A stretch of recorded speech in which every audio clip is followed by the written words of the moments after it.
Channel are studies. पिछली videos में हमने क्लास 10th मैथ की एक्सरसाइज 5.2 का क्वेश्चन नंबर 11 तक कंप्लीट कर लिया था। इस वीडियो में हम करने वाले हैं क्वेश्चन नंबर 12। चलिए देखते हैं क्वेश्चन नंबर 12 क्या है। Two APs have the same common difference. The difference between their 100 term is 100. What is the difference between their 1000 term? तो हमें गिवन है कि हमारे पास दो AP हैं। लेट सपोज हमारे पास एक AP1 है, एक AP2 है। दोनों APs की जो 100 टर्म है, मतलब कि A100, लेट सपोज इस AP1 की A100 टर्म है और इस AP2 की A डैश लगा लेते हैं डिफरेंस करने के लिए। तो दोनों की जो A100 और दूसरी की A डैश 100 के बीच में जो डिफरेंस है वो है 100। हमें ये गिवन है, हमें नहीं बताया कि कौन A100 टर्म है क्या, लेकिन ये गिवन है कि 100 टर्म है। उसका डिफरेंस करने पर दूसरी AP के 100 टर्म पर हमारे पास 100 ही आ रहा है। तो एक और क्वेश्चन पूछा है कि डिफरेंस बताइए उनकी 1000 टर्म्स में कितना होगा। और एक बात यहाँ ध्यान देने लायक है, सेम कॉमन डिफरेंस D यहाँ पर सेम है। तो जो उसकी 1000 टर्म होगी उसके बीच का जो डिफरेंस होगा वो हमें बताना दोनों एपीज का। पहले इसका फाइंड आउट करते हैं एक बार ये है या नहीं। तो लेट सपोज A100 को हम क्या लिख सकते हैं, A प्लस 99D है ना, माइनस A डैश को हम क्या लिखेंगे, इसकी A टर्म थी, इसकी A डैश हो जाएगी, A dash plus 99D। Common difference same है तो हम 99D फॉर्मूला यही रहेगा दोनों में, ठीक है। तो इसको ब्रैकेट में रखते हैं, दूसरी टर्म है। तो अब अगर ब्रैकेट से बाहर आएगा तो साइन इनके चेंज हो जाएंगे, A प्लस 99D, अब ये माइनस A डैश और माइनस प्लस माइनस 99D, ये हो गया। तो प्लस माइनस माइनस ये कैंसिल आउट हो जाएगा, ये कैंसिल नहीं होगा तो A minus A dash is equal to आ गया 100।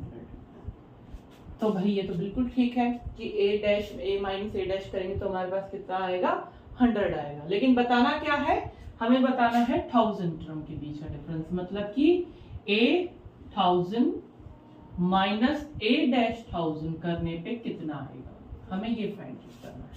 तो देखते हैं 8000 को हम क्या लिख सकते हैं, A प्लस 999D माइनस इसको A डैश प्लस 999D, ठीक है।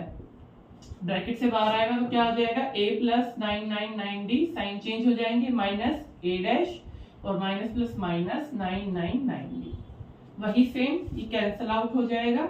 हमारे पास बचा A माइनस A डैश, और हमें पता है A माइनस A डैश किसके इक्वल है, 100 के इक्वल है। तो हमारे पास क्या आ जाएगा, A minus A dash is equal to 100। तो 1000 टर्म्स के बीच का भी डिफरेंस कितना होगा, 100 ही होगा। तो हमारे पास नेक्स्ट क्वेश्चन है 13, how many 3 digit numbers are divisible by 7। तो हमें बताना है कि कितने 3 डिजिट नंबर्स हैं जो 7 से डिवाइड होते हैं। तो अब पहले तो आपको बताना चाहिए कि सबसे स्मॉलेस्ट स्मॉल डिजिट नंबर कौन सा है, 100, और सबसे बड़ा नंबर 999। तो हमारे पास सबसे स्मॉलेस्ट है, सबसे ग्रेटेस्ट 3 डिजिट नंबर है। तो इनके बीच के ही नंबर होंगे जो 7 से डिवाइड हो सकते हैं। अब हमें पता है कि 100 तो डिवाइड होगा नहीं और ना 997 से डिवाइड होगा। तो हम ये कैसे पता करें कि फर्स्ट नंबर कैसे होगा और लास्ट नंबर कैसे होगा। अगर हमने ये निकाल लिया कि फर्स्ट और लास्ट कैसे होगा, तो दोनों का जो नंबर्स आएंगे उनके बीच में डिफरेंस 7 का होगा। मतलब कॉमन डिफरेंस कितना आएगा, हर टर्म्स के बीच में 7 का आएगा। तो अगर हम लास्ट और फर्स्ट डिजिट निकाल लेते हैं 3 डिजिट की जो 7 से डिविजिबल है, तो इसका मतलब हम ये भी निकाल सकते हैं कि जो बीच वाले नंबर कौन कौन से होंगे। और हमसे तो यही पूछा कि कितने होंगे, ये तो बताना ही नहीं है। तो हम अगर मैं फाइंड आउट करूं तो मैं 100 को अगर 7 से डिवाइड कर दूं, 7 ये कितने पे जाएगा, 7 1 जा, बचा यहाँ 3, इधर कैरी 0 उतार ली हमने, फिर कितने पे जाएगा, 7 4 जा 28, हमारे पास बचा 2। अब आगे इसको सोल्व करेंगे, एक 0 लगा लेंगे, एक पॉइंट लगाने के बाद इसको फर्दर सोल्व करेंगे। तो अगर मैं देखूं यहाँ 14 पॉइंट कुछ आएगा, मतलब मैं लेट सपोज अप्रोक्स ले लेते हैं 15। तो 15 को अगर 7 से मल्टीप्लाई करते हैं तो हमारे पास कितना आएगा, 105, और 105 7 से डिविजिबल है। तो हमारे पास फर्स्ट नंबर आ गया जो 7 से डिविजिबल हो सकता है। अब 999 को देखते हैं, इसको भी डिवाइड करके देखते हैं 7 से डिवाइड करेंगे कितने पे जाएगा, तो फर्स्ट 7 1 जा 7, 2 बचा 9 उतारा, फिर 7 4 जा 28 और हमारे यहाँ पास क्या बचा 1 और हमने यहाँ उतार लिया 9। अब यहाँ ध्यान से देखिए 7 3 जा 21 होते हैं, 7 2 जा 14। अगर इधर 4 हो जाए तो इधर क्या उतरता 4 उतरता, मतलब 7 2 जा 14 हो सकता था और हमारा डिविजिबल नंबर हो जाता। इसका मतलब लास्ट डिजिट क्या हो जाएगा 994। ठीक है, आप एग्जाम में निकाल के नहीं दिखाना है, आप डिवाइड करके सिंपली दिखा सकते हैं कि हमने ऐसे ऐसे इसको फाइंड आउट किया है। तो हमारे पास अब यहाँ फर्स्ट नंबर आ गया है 105, इसमें 7 ऐड करेंगे 112 और लास्ट डिजिट हमारे पास कितनी आई है 994। तो ये हमारे पास बन गई एक AP। इसका A क्या होगा फर्स्ट टर्म 105 और D 7 आएगा कॉमन डिफरेंस।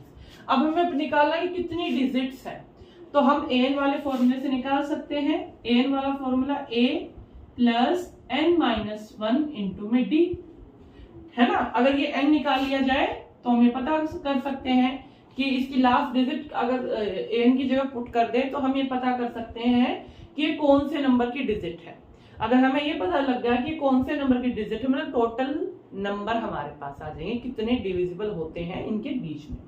तो n हम रखते हैं 994 इज इक्वल टू a की वैल्यू रखते हैं 105 प्लस n-1 फाइंड करना है, d हमारे पास है 7।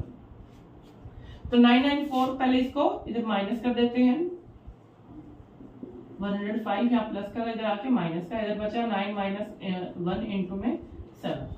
तो माइनस करने पर हमारे पास क्या आएगा 14 में से हम 5 को माइनस करेंगे तो हमारे पास आ जाएगा 9 और फिर हमारे पास इधर बचा कितना 8 माइनस 0 करेंगे 8 ही आएगा और फिर 9 - 1 करेंगे 8। तो हमारे पास आ गया 889 is equal to n-1 into 7। n-1 को इधर ही छोड़ देते हैं और 889 से इसको डिवाइड कर देते हैं 7 से। ये मल्टीप्लाई में था, इधर आके डिवाइड में। तो डिवाइड करते हैं 7 1 जा 7, 1 हमारे पास रिमाइंडर बचा 118, ये 7 2 जा 14, 4 बचा 49 7। तो हमारे पास आ गया 127 is equal to n-1। n की वैल्यू क्या आ जाएगी 127 प्लस 1 इज इक्वल टू 128। तो हमारी कितनी टर्म्स हैं जो 7 से डिवाइड हो सकती हैं 3 डिजिट्स की 128 नंबर इतने होंगे जो 7 से डिवाइड हो जाएंगे। मतलब 994 हमारी कौन सी वाली टर्म है 128 टर्म है इस AP की। तो हमारा आंसर क्या हो जाएगा 128। तो इसका 14 क्वेश्चन क्या है, how many multiples of 4 lie between 10 and 250। तो हमें 4 के मल्टीपल निकालने हैं, 10 और 250 के बीच में कितने हैं। फर्स्ट जो अभी जस्ट हमने सोल्व किया उसके जैसा ही है, मतलब हमें 10 से लेकर 250 के बीच तक के जो नंबर है और जो 4 से डिवाइड हो सकते हैं, डिविजिबल है जो 4 से, वे फाइंड आउट करने कितने हैं।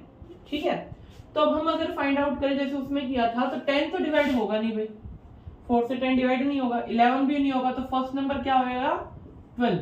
फर्स्ट नंबर हमारा क्या आ जाएगा 12 आ जाएगा। आप इसको डिवाइड भी करके दिखा सकते हैं 10 को, तो आप फाइंड आउट कर सकते हैं कि 12 फर्स्ट नंबर होगा जो 4 से डिवाइड हो सकता है। सेकंड अगर बात करें तो लास्ट नंबर अगर हम फाइंड आउट करें इसका 12 से आगे 4 ऐड करेंगे तो हम 16 दिखा सकते हैं। लास्ट में हमारा 250 है, तो 250 को आप डिवाइड करके देखो, 4 से इसको डिवाइड करेंगे तो हमारा आएगा 4 6 24 है ना। तो ये बचा 1 और 0 हमने उतार लिया, तो अभी कितने पे जाएगा 4 2 जा 8, रिमाइंडर कितना बचा 2 बचा। इसका मतलब ये शो करता है अगर इस नंबर के अंदर 250 के अंदर 2 कम हो जाए तो ये 4 से डिवाइड हो सकता है। इसका मतलब हमारा जो नंबर आएगा जो लास्ट होगा वो 250 से 2 कम होगा, मतलब कि 248 248 हमारा क्या हो जाएगा लास्ट नंबर हो जाएगा। तो अब हम जैसे उस an वाले फॉर्मूले से निकालते हैं इधर भी ऐसे ही करते हैं। तो हमारा an वाला formula a plus n-1 into में d हो जाएगा। तो an हमारा कितना लास्ट टर्म कितनी है 248 है, a हमारी कितनी फर्स्ट टर्म 12 है, प्लस n-1 हमें n फाइंड करना है, d इनका कॉमन डिफरेंस 16 में से 12 जाएगा 4। अब सोल्व करते हैं। ये जो प्लस का 12 है इधर आके माइनस का 12 हो जाएगा, is equal to n-1 into 4। इसको माइनस करेंगे 2, 36 इज इक्वल टू n-1। इस 4 को मल्टीप्लाई में इधर डिवाइड में ले आएंगे, सोल्व करते हैं तो कितने पे जाएगा, 4 5 जा 20, 3 बचा 36, तो 9 पे। तो हमारा है 59 is equal to n-1। n क्या आ जाएगा, -1 उधर जाके +1, तो ये n की वैल्यू कितनी आ गई, 60। तो 10 से लेकर 250 तक के बीच में कितने नंबर हैं जो इससे डिवाइड हो सकते हैं, 60 नंबर ऐसे होंगे, 60 नंबर ऐसे होंगे जो हमारे 4 के मल्टीपल होंगे। चलिए देखते हैं इसका नेक्स्ट क्वेश्चन। इसका 15th क्वेश्चन है, for what value of n are the nth terms of 2 APs। ये 2 AP गिवन है and this AP equal. Given ये है कि 2 APs में एक ऐसा नंबर है जो सेम है, हमें वो फाइंड आउट करना है। मतलब कि कोई भी an नंबर है इस AP के अंदर, AP1 है 63, 65, 67 एंड सो ऑन, और यहाँ पर AP2 है 3, 10, 17 एंड सो ऑन। यहाँ पर A की वैल्यू 65 और D कितना आ जाएगा, 65 माइनस 63 2। यहाँ पर A की वैल्यू कितनी है 3 और D कितना है 10 माइनस 3 7। तो हमारे पास D की वैल्यू है और A की वैल्यू है इस AP के अंदर, दोनों APs के अंदर। अब हमें ये फाइंड आउट करना कि वो कौन सी टर्म होगी जो सेम होगी इन दोनों APs की। लेट्स सपोज मैं AP1 को डिनोट करते हैं AN से और इसको AN A डैश N, ठीक है। इसको A डैश लिख लेते हैं, इसको भी D डैश लिख लेते हैं। तो अब हमारा n सेम होगा क्योंकि नंबर सेम है, जो आएगा हमारे पास, तभी तो इन्होंने बोला ना इक्वल है। तो हम रखते हैं फॉर्मूला क्या होगा, a प्लस n-1 इंटू में d, और इधर क्या आ जाएगा a dash plus n-1 d dash. तो a की वैल्यू क्या आएगी फर्स्ट इक्वेशन में 63, 65 होगा इधर 63। तो a की वैल्यू हमारे पास है 63 प्लस n-1 फाइंड आउट करना है, और d हमारे पास कितना है इसमें 2, और इधर क्या आ जाएगा a डैश की वैल्यू है 3 plus n-1 into d dash क्या हमारा 7। अब इसको सोल्व करते हैं तो 2 को अंदर डिवाइड करेंगे तो हमारे पास क्या आ जाएगा 63 प्लस 2 को n से मल्टीप्लाई करेंगे 2n और minus 2 1 2, same as it is इधर 3 प्लस 7 को n से मल्टीप्लाई किया 7n और माइनस 7 1 7। अब इसको सोल्व कर लेते हैं। ये 63 प्लस का है 2 माइनस का, तो 63 में से 2 जाएंगे तो हमारे पास बचेगा 61 प्लस में 2n, साइन पॉजिटिव आएगा क्योंकि 63 बड़ा है। आगे इसमें 3 प्लस क्या आ जाएगा 3 प्लस का है 7 माइनस का है, तो 7 में से 3 जाएंगे तो हमारे पास कितना बचेगा 4 बचेगा, साइन आएगा माइनस का क्योंकि 7 बड़ा है, प्लस 7n।